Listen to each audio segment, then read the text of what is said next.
ஏன்னா ஏமாத்துறதே தொழிலா வச்சுக்கலாம் நெறைய பேர் இருக்காங்க. அப்படி அந்த அளவுக்கு ஒரு பிரிச்சு விடுற செயலா இருக்காது. ஏதோ ஜோவியலா பண்ணலாம். யாரவன்? டேய் விமலாவை பத்த எரும மாட. என்ன பொம்பளை புள்ள பத்திருக்க நீ? நடு ரோட்ல ஒரு வயசு பையன் கூட பேச விட்டுட்டு வீட்ல என்ன பண்ணிக்கிட்டு இருக்க? பிக்காளி பட. ப்ரையாரிட்டி பண்ணி பார்க்கணும். அம்மா இருந்துச்சா சூப்பரா இருந்துச்சு வரியா? ஆட பாட பார்க்கத்தவள லைக் உன் பொண்டாட்டி ஓடி போன கதையெல்லாம் இங்க கேட்கல. உன் வரலாறு என்னன்னு எனக்கு தெரியும். நீ என்ன கேள்வி கேட்டிருப்பேன்னு எனக்கு தெரியாது. அவ்வளவுதான் முடிஞ்சிருச்சுங்க. கதை முடிஞ்சு போச்சு. சாம்பார் ஆப் எனக்கு. என்ன மச்சான் உன் கேர்ள் ஃப்ரெண்ட் ரொம்ப ஏதோ ட்ராமா பண்றான்னு சொன்னியே. இப்படின்னு எல்லாம் சால்வ் ஆயிடுச்சா? Hey guys, welcome to the new episode. ஏன் இங்க மட்டும் லைட்டிங் இப்படி இருக்கு? டாபிக் உள்ள போகலாம். வாழ்க்கையில உங்களை எத்தனை பேர் ஏமாத்திருப்பாங்க தெரியுமா? இதெல்லாம் கேட்டா எப்படி தெரியும்? இதெல்லாம் வந்து கணக்கே இல்லை. எல்லாம் ஒரு விளையாட்டுன்னு போய் கை வச்சுன்னு வந்துக்கிறீங்க. ஏன்னா ஏமாத்துறதே தொழிலா வச்சுக்கலாம் நிறைய பேர் இருக்காங்க. அப்படி இருக்க துளசி தைலம் போது நான் எத்தனை பேருன்றதுன்னு கேட்கலாம். அண்ட் அதையும் தாண்டி வந்து அவங்க ஒரு சில தடவை ஏமாத்ததுக்கு அப்புறம் வந்து நீங்களே வந்து உங்களை ஏமாத்திக்கிட்டு இதுக்கப்புறம் என்னை யாரும் ஏமாத்த முடியாது அப்படின்ற மாதிரி ஒரு உங்களை நீங்களே வந்து சமாதானப்படுத்திருப்பீங்க. ஆனா வந்து உண்மை என்னன்னா நம்மள அவங்க கூட போயிடணும். என்ன சொல்ற? இன்னமும் நீங்க ஏமாத்தப்பட்டுட்டு தான் இருக்கீங்க.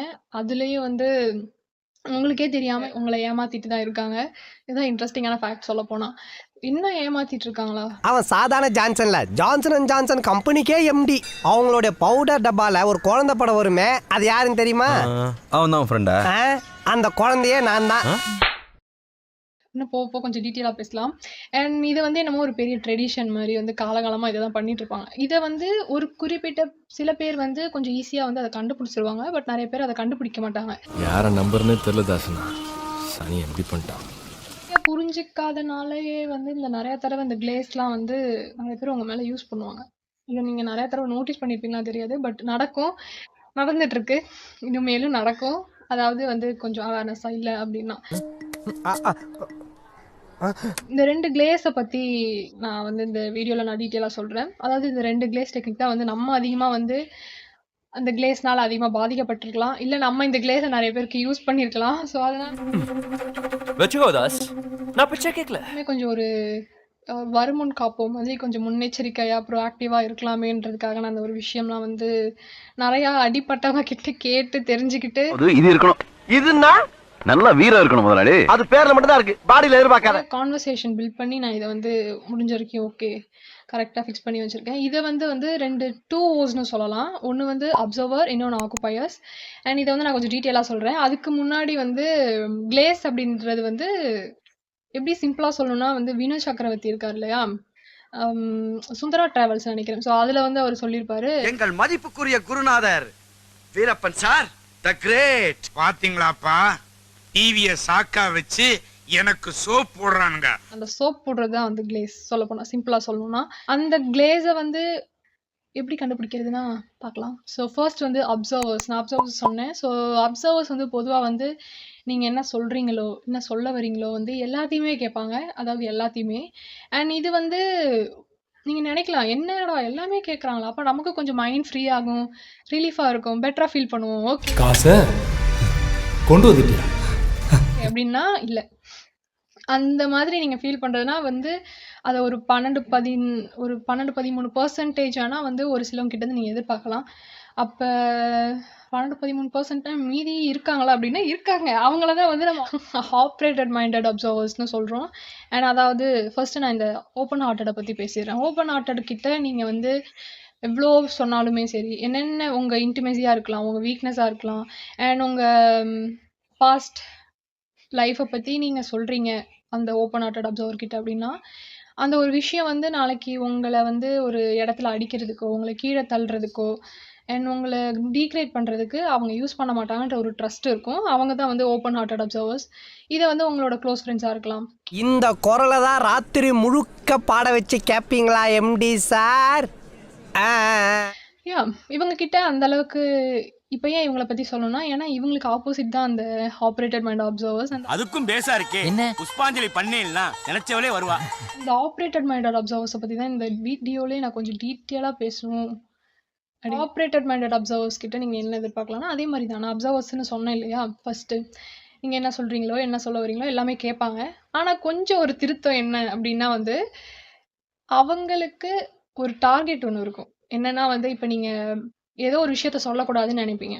ஏதோ ஒரு விஷயம் சொல்லக்கூடாதுன்னு இருக்குன்னு அப்படின்னா, அந்த விஷயத்த தான் ஃபர்ஸ்ட் டார்கெட் பண்ணுவாங்க. நீங்க என்ன பேசுனீங்கன்னு எனக்கு தெரியல. பேசுறத பார்த்தா இந்த பொண்ணு மாரி தெரியலடா. இந்த பொண்ணு தான்டா. எப்படி அப்படின்னா, ஓகே கேஷுவலா ஒரு கான்வர்சேஷன் போகுது. உங்களுக்கும் அந்த ஆப்பரேட்டட் மைண்டட் அப்சர்வர் இருக்கும் அப்படின்னா, ஏதோ ஒரு சொல்லக்கூடாத விஷயத்த வந்து ஓப்பன் அப் பண்ணிட்டீங்க. அதாவது உளறிட்டீங்க அப்படின்னா, அவங்களுக்கு அதுல வந்து கொஞ்சம் அதுல நாட்டம்னு சொல்லுவாங்க. அதுல இப்பதான் பிரைட் ஆரம்பிக்கிறான். இன்ட்ரெஸ்ட் அதிகமாகி கேட்க ஆரம்பிப்பாங்க. நீங்களும் ஓகே, அதாவது அந்த தூண்டில போட ஆரம்பிப்பாங்க. நீங்களும் வந்து ஓகே தூண்டில் போட்டாங்க, நானும் சொல்லிட்டேன் அப்படின்னு முடிஞ்சிருக்கும். இதுல தானே முடிஞ்சிருச்சு. இதுல என்ன இருக்கு? சொல்லியாச்சு முடிஞ்சாச்சு. அது பல நாள், பல வருஷங்கள் ஆச்சு அப்படின்னா, அந்த விஷயத்த வச்சு இதுக்கப்புறம் தான் அவங்க வந்து உங்கள ஆப்பரேட் பண்றதுக்கு அந்த விஷயத்த யூஸ் பண்ணுவாங்க. எப்படி அப்படின்னா வந்து இது வந்து அது வந்து ஒரு 3 எக்ஸாம்பிளா சொல்லணும்னா, இத வச்சு ஈஸியா கண்டுபிடிக்கலாம். அந்த ஆப்பரேட்டட் மைண்டட் அப்சர்வர் அப்படின்னு சொல்லிட்டு. அது என்ன 3 தகுதி? நீங்க வந்து அந்த ஆப்பரேட்டட் மைண்டட் கூட ஒரு கான்வர்சேஷன் போயிட்டு இருக்கு. அப்ப போயிட்டு இருக்கப்போது நீங்க சும்மா ரேண்டமா ஏதோ ஒரு விஷயம் உங்களுக்குள்ள இருக்கு. அந்த டைம்ல நீங்க வந்து அத ஓப்பன் அப் பண்ணிருக்கீங்க. என்னன்னா, என்னோட என்னோட கேர்ள் ஃப்ரெண்ட் ரொம்ப டிராமா பண்றா தெரியுமா? அவங்க அந்த ஒரு விஷயத்த அப்சர்வ் பண்ணி வச்சிருப்பாங்க. அதுக்கப்புறமா வந்து நீங்க சொன்ன ப்ராப்ளம்லாம் எல்லாம் சால்வ் ஆகி ஸ்மூத்தா போயிட்டு இருக்கும். அதுக்கப்புறமா வந்து எப்பயோ ஒரு விஷயத்துல பாக்குறாங்க அந்த அப்சர்வர், அதாவது ஆப்பரேட்டட் மைண்டட் அப்சர்வர் பாக்குறாங்கன்னா, அவங்க கரெக்டா உள்ள வந்து என்ன மச்சான் சாரி மோச போய்ட்டவியா மோச போய்ட்டோம். கேர்ள் ஃப்ரெண்ட் உங்க பக்கத்துல தான் இருப்பாங்க. ஆனா அப்பயே வந்து என்ன மச்சான் உங்க கேர்ள் ஃப்ரெண்ட் ரொம்ப ஏதோ டிராமா பண்றான்னு சொன்னியே, இப்படின்னு எல்லாம் சால்வ் ஆயிடுச்சா? வரடா பரமசிவம் அப்படின்னு சொல்லிட்டு போயிடுவாங்க. உன்னை கைவிட மாட்டேன் கைவிட மாட்டேன் கைவிட மாட்டேன். டேய் ஆமா யார் நீங்க? நானும் ஒரு 2 மணி நேரமா பாத்துக்கிட்டு இருக்கேன். ஒரே இடத்துல 2 கடலை போட்டுக்கிட்டு இருக்கீங்க. அதுக்கப்புறம் வந்து அந்த ஒரு விஷயம் பில்டப் ஆகி ஏதோ ஒரு பிரேக்கப் வரைக்கும் போயிருச்சுன்னு வச்சுக்கோங்களேன். அதுக்கப்புறம் நீங்க அதே ஆப்பரேட்டட் மைண்டட் கிட்ட போய் நீங்க சொல்றீங்க. ஏன் இந்த மாதிரி நான் என் கேர்ள் ஃப்ரெண்ட் இருக்க போதே நீ அந்த மாதிரி வந்து சொல்ற எனக்கு புரியல அப்படின்னா, டேய் அது உங்க கேர்ள் ஃப்ரெண்டா? எனக்கு தெரியவே தெரியாது. நான் தான் ஃபோட்டோ காமிச்சேனே நீங்க சொல்லலாம். நான் மறந்துட்டேன்னு அவங்க சொல்லலாம். இதான் வந்து ஃபர்ஸ்ட்டா நான் அந்த எக்ஸாம்பிள சொல்லணும்னா, இதுதான் விஷயம். டேய் பழனி எப்படா வந்த? எப்ப வந்தயா? என்னைய பார்க்கவே இல்ல நீ? டேய் நீ என் மேல மிதிச்ச கூட நான் கவலைப்படலடா. எப்ப வந்தேன்னு கேட்ட பத்தியா? அதுதான். ஸோ இப்படியும் வந்து அவங்க டார்கெட் பண்ணுவாங்க. ஆனா ஒரு சிலவங்க வந்து இத ஜோவியலா பண்ணுவாங்க. அந்த அளவுக்கு ஒரு பிரிச்சு விடுற செயலா இருக்காது. ஏதோ ஜோவியலா பண்ணலாம். யாரவன்? டேய் விமலா பத்த எரும மாடே. என்ன பொம்பளை புள்ள பத்திருக்க நீ? நடு ரோட்ல ஒரு வயசு பைய கூட பேச விட்டுட்டு வீட்ல என்ன பண்ணிக்கிட்டு பிக்காளி பட. இந்த ரெட் ஃபிளாக் வந்து மோஸ்ட் ஆஃப் தி டைம் வந்து இது வந்து ஒரு ஆப்பரேட்டட் மைண்டட் அப்சர்வரா தான் இருக்கும். செகண்ட் என்ன அப்படின்னா, நீங்க எல்லாத்தையும் ஷேர் பண்ணீங்கல்ல அந்த ஆப்பரேட்டட் மைண்டட் அப்சர்வர். ஏன்னா அவங்களுக்கும் உங்களுக்கும் ஒரு கட்டத்துக்கு மேல ஏதோ ஒரு ஆர்கியூமெண்ட் போயிட்டு இருக்குன்னு வச்சுக்கோங்களேன்.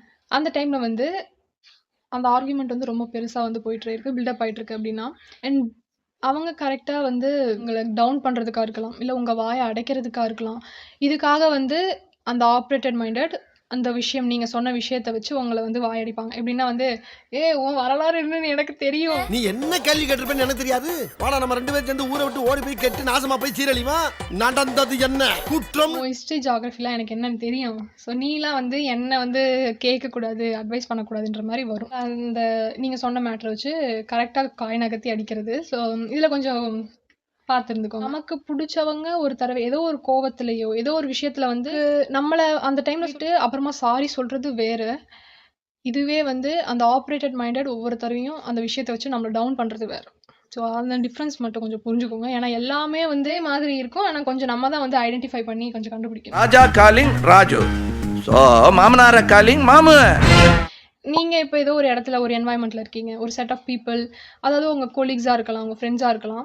ஏதோ ஒரு விஷயம் வந்து ஒரு கான்வர்சேஷன் போயிட்டு இருக்கு. உங்களுக்கும் வந்து உங்க அந்த குரூப்புக்கும் அப்படின்னு இருக்க போது நீங்க வந்து ஏதோ ஒரு இம்பார்ட்டன்டான விஷயம் சொல்லிட்டு இருக்கீங்க. அது வந்து எல்லாருமே காது கொடுத்து கேட்டுட்டு இருக்காங்க. அட்டென்ஷன் ஃபுல்லா உங்க மேல இருக்கு. நீங்க என்ன சொல்ல வரீங்கன்னு கேட்டுட்டு இருக்காங்க. கான்வர்சேஷன் போயிட்டு இருக்கு. முக்கியமான விஷயத்த சொல்லி முடிக்கிறீங்க அப்படின்னா, அந்த இடத்துல வந்து அவங்களுக்கு அந்த ஒரு டாப் ஸ்பார்க் கிடைக்கணும். நான் கொஞ்சம் அட்டென்ஷனா தெரியணும் அப்படின்றதுக்காக அந்த ஆப்பரேட்டட் மைண்டட் என்ன பண்ணுவாங்கன்னா, சில்லியா ஒரு காமெடி பண்ணுவாங்க. அதாவது நீங்க முன்னாடி சொன்ன மேட்டரை வச்சு இப்ப சில்லியா ஒரு காமெடி பண்ணுவாங்க. உன் பொண்டாட்டி ஓடி போன கதையெல்லாம் இங்க கேட்கல சொல்லிட்டு சில்லியா ஒரு காமெடி பண்ணுவாங்க.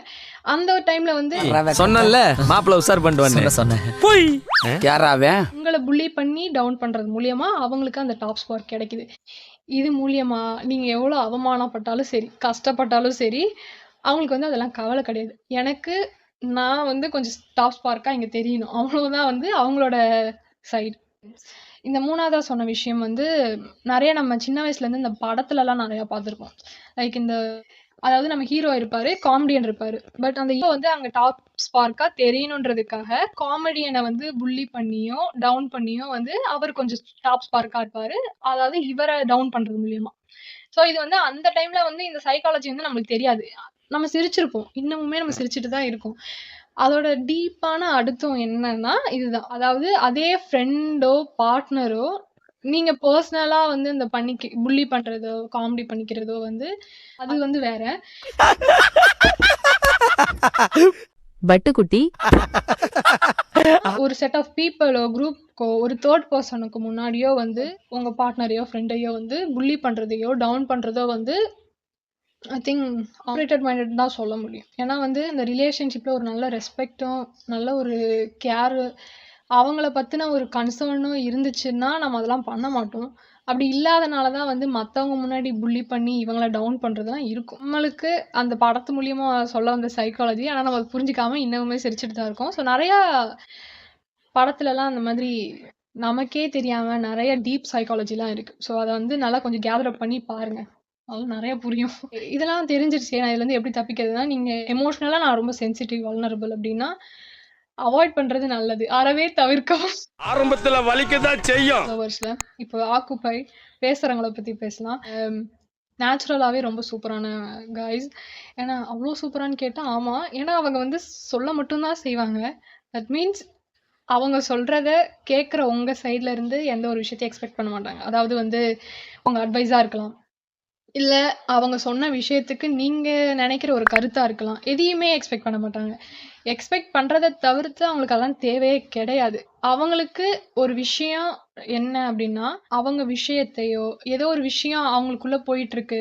இந்த ஒரு விஷயத்த வந்து நான் இப்ப வந்து எக்ஸ்போஸ் பண்ணணும், டீகம்போஸ் பண்ணணும் அப்படின்ற ஒரு ஆள் தான் வந்து நீங்க. அதனால தான் இந்த ஆக்குபையர்ஸ் வந்து ஈஸியா வந்து உங்கள வந்து யூஸ் பண்ணுவாங்க. ஓகே. இன்னும் மேட்டர் இருக்கு வரேன். இதையும் தாண்டி வந்து நீங்க என்ன சிச்சுவேஷன்ல இருக்கீங்க? உங்களுக்கு என்ன ப்ராப்ளம் போயிட்டுருக்கு லைஃப்ல? இதெல்லாம் அவங்களுக்கு சுத்தமா தேவைப்படாது. கேட்கவும் மாட்டாங்க. அதாவது வந்து அவங்களுக்கு வந்து இதெல்லாம் தோணுமான்னா, எப்படின்னா வந்து இவ்ளோ நேரம் நம்ம பேசுறத கேட்டாங்கல்ல. ஏன்னா வந்து அவங்களுக்கும் நெறையா விஷயம் இருக்கும் உங்க பிஸியான வேலையில எனக்கு டைம் சொன்னது ரொம்ப தேங்க்ஸ் பிரதர். அதையும் விட்டுட்டு நான் பேசுறத கேட்குறாங்க. எனக்கும் டைம் ஸ்பெண்ட் பண்றாங்க. அப்படி இருக்கப்போது அந்த ஆக்குபையர்ஸ் வந்து உங்கள பார்த்து வந்து நீ ஓகேவா? லைஃப் எப்படி போய்க்கிட்டு இருக்கு? லவ் மேரேஜா? அரேஞ்ச் மேரேஜா? ஏதாவது ஒரு ப்ராப்ளம் இருக்கா? ஏதாவது ஷேர் பண்ணணும்னா சொல்லு. நான் எதுவும் ஜட்ஜ் பண்ண மாட்டேன். நீ வந்து சொல்லு. நான் கேட்கறேன். அப்படின்லாம் வந்து எக்ஸ்பெக்ட் பண்ணீங்கன்னா சத்தியமா எதிர்பார்க்காதீங்க. அதெல்லாம் அவங்க பண்ணவே மாட்டாங்க. வந்து ஒரு உப்புமா குடுத்திருப்பியா? இருக்கா?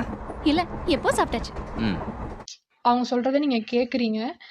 அவங்களுக்கான டைமையும் ரொம்ப குடுக்குறீங்க அப்படின்னா வந்து, உங்க சைட்ல நீங்க என்ன நினைப்பீங்க அப்படின்னா வந்து, ஓகே எனக்கு இந்த ரிலேஷன்ஷிப்ப வந்து கொஞ்சம் ஹெல்தியா வந்து மெயின்டெயின் பண்ணணும். அதுக்காக தான் நான் வந்து அவங்க சொல்றதெல்லாம் வந்து கேட்குறேன். அதையும் தாண்டி நீங்க வந்து உங்க வொர்க்கா இருக்கலாம், உங்க பெர்சனல் ஸ்டஃப்ஸ் இதெல்லாம் வந்து விட்டுட்டு அவங்களுக்கான டைம நீங்க குடுக்குறீங்கன்னா, இதுதான் ஒரு மேட்டர். ஏன்னா வந்து அந்த ரிலேஷன்ஷிப்ப நான் வந்து ஹெல்தியா மெயின்டெயின் பண்ணணும்.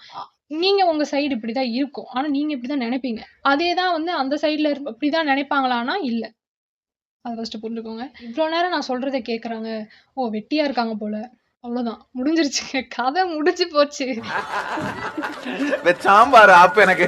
அந்த விஷயம் அவங்களுக்கு அப்படிதான் தோணும். நம்ம என்ன சொன்னாலும் அவங்க கேட்பாங்க. எவ்வளோ சொன்னாலும் கேட்பாங்க அப்படின்ற ஒரு தாட்டுக்கு வந்துருவாங்க. ஒரு ஸ்டேஜ்க்கு மேல. அதுக்கப்புறம் வந்து உங்கள யூஸ் பண்ண ஆரம்பிப்பாங்க. என்ன கண்ணு யூஸ் பண்ணு அப்படின்ற மாரி. இங்க அடிச்சா இங்க தாண்டா வலிக்கும். சிரிக்கிறான் பாரு. இல்லையா? இந்த ஆக்குபைஸ் வந்து மத்தவங்க டைம வந்து வேல்யூ பண்ண மாட்டாங்க. ஆனா அவங்க டைம்ல கரெக்ட்டா இருப்பாங்க. அப்பா இது சின்ன விக்கப்பா. என் தலைக்கு செட் ஆகாதே. ஆத்திரத்தை கலப்பாத. இது வந்து இப்ப பார்க்குற நீங்க வந்து ஒரு ஆக்குபையர் மூலியமா வந்து அஃபெக்ட் ஆனாலும் சரி, நீங்களே ஒரு ஆக்குபையரா இருந்தாலும் சரி, எல்லாருக்கும் நான் சேர்த்து தான் சொல்றேன். டைம் எல்லாருக்கும் ரொம்ப முக்கியம். ஏன்னா எல்லாருக்குமே வந்து கடமை நெறைய இருக்கு. எல்லாருக்குமே பொறுப்புகள் நெறைய இருக்கு. அப்படி இருக்கப்போது, எல்லா டைமுமே கொட்டிக்கிட்டே இருந்தா தான் வந்து அது ஒரு ஹெல்தியான ரிலேஷன்ஷிப் அப்படிலாம் கிடையாது. அவங்களுக்கான ஸ்பேஸ குடுக்கணும். அவங்களுக்கான டைம குடுக்கணும். ஏன்னா, அப்பதான் வந்து ஒரு ஹெல்தியான ரிலேஷன்ஷிப்புக்கு நம்ம அத ரெஸ்பெக்ட் பண்ற மாரி இருக்கும். இல்லன்னா வந்து பாலுங்கணத்துல கல்ல கட்டி தான் தள்ளுவாங்க. ஆனா உங்களுக்கு இத கட்டி தள்ளிட்டாங்களே. ஒரு ஈவன் வந்து ஹஸ்பண்ட் அண்ட் ஒய்ஃபா கூட இருக்கலாம். யாரா வேணாலும் இருக்கலாம். ஏன்னா அவங்களுக்கான ஸ்பேஸ வந்து குடுக்கணும். ஏன்னா இப்போ ஒரு ஃபேமிலி லைஃப் இருக்கு. ஒரு ஃபேமிலி லைஃப் வந்ததுக்கு அப்புறம் வந்து இத தான் ப்ரையாரிட்டி பண்ணி பார்க்கணும். சூப்பரா இருந்துச்சு வரியா? அண்ட் மத்த அந்த ஃப்ரெண்ட்ஸ் மத்த இந்த விஷயம்லாம் வந்து இருக்கவே கூடாது அப்படின்றது வந்து ஒரு ஹெல்தியான ரிலேஷன்ஷிப்புக்கு நம்ம அது ரெஸ்பெக்ட் குடுக்குற மாரி கிடையாது. ஏன்னா வந்து ஒரு சொசைட்டில வந்து எல்லா ரிலேஷன்ஷிப்பையும் மெயின்டெயின் பண்ணி ஃபாஸ்டர் பண்றதுன்றது முக்கியம். அப்படி இருக்கப்போது ஃபேமிலியும் வேணும். ஃப்ரெண்ட்ஸ் அண்ட் அதே மாரி மத்த சொசைட்டல் ரிலேஷன்ஷிப்பும் முக்கியம். ஸோ அப்படி இருக்கப்போது இப்படி இருந்தா தான் பேலன்ஸா இருக்கணும். அப்படியே அவங்களுக்கு பேசணும் அப்படின்னு தோணுச்சுன்னா பேசுவாங்க. அப்படி பேச தோணலையா? சந்தோஷமா இருக்கட்டும். அவ்வளோதான். அ இதுக்கு மேல நான் என்ன சொல்றது? அடுத்த எபிசோட்ல பார்க்கலாம் கைஸ். லவ் யூ அண்ட் பாய். எனக்கு மட்டும் ஏன் இப்படி நடக்குது? அதுதான் வந்து நான் அவங்க கூட ஒரு கான்வர்சேஷன்ல இருக்கேன். அவங்க பேசுறதெல்லாம் எனக்கு தெரிஞ்சு ஓகே. நான் முடிஞ்ச வரைக்கும் கைய ஆட்டாம பேசுறேன். ஏன்னா கொஞ்சம் உணர்ச்சி வசப்பட்டு டேபிள் ஷேக் பண்ணிட்டு இருக்கேன் நான்.